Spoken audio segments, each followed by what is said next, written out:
Yes, transit visas seem to cause a lot of confusion out there in the South African market.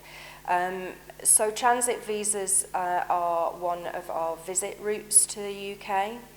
There are two transit visa types, a direct airside transit visa and a visitor in transit visa. As a rule, a South African national would require a transit visa to pass through the UK on to somewhere else.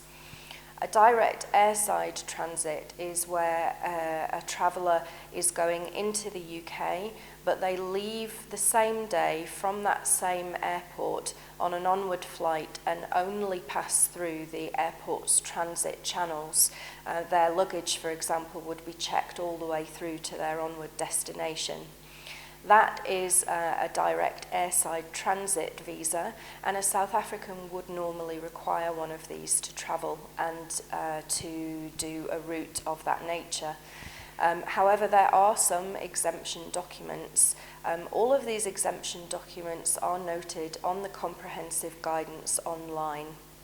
A South African national who holds a valid visa for entry to either Australia, Canada, New Zealand or the USA would not require a direct airside transit visa to go through the UK en route to anywhere else in the world. That means that a client travelling from South Africa could transit the UK at Heathrow airside without a direct airside transit visa if they had one of those other 4 visas in their passports and were going anywhere else in the world. A visitor in transit visa is something slightly different. This is required where the South African traveller is going via the UK en route to somewhere else, but they will pass through UK immigration. For example, if they're going to collect their luggage and recheck in for their onward flight, if they're landing into one airport and their onward journey departs from another airport, for example. In this case, the South African traveller would require a visitor in transit visa. The rules here state that your onward journey must be by air and the onward air ticket must be confirmed.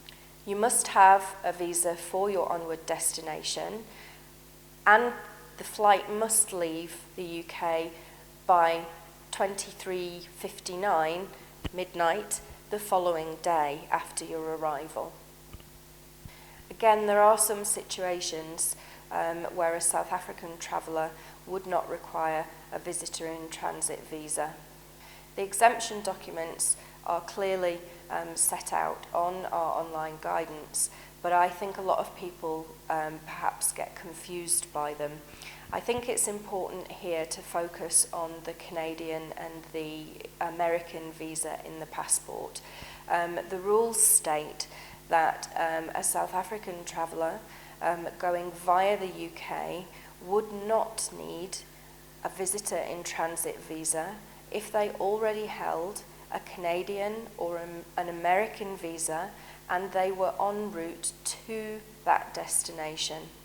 So, for example, a South African traveller landing in Heathrow, but who was going on to the States the following day before midnight from another airport, could do that journey without a visitor in transit visa because they are on their way to the States and they have an American visa in their passport. Transit visas are also usually issued for 6 months multiple entry.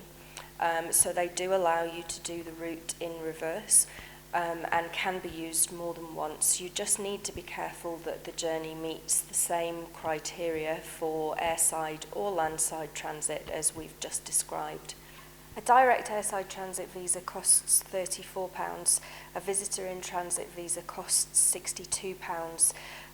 Both of these fees are cheaper than a full visit visa to the UK, but you do apply for them online in exactly the same way as you would apply for a standard 6-month visit visa.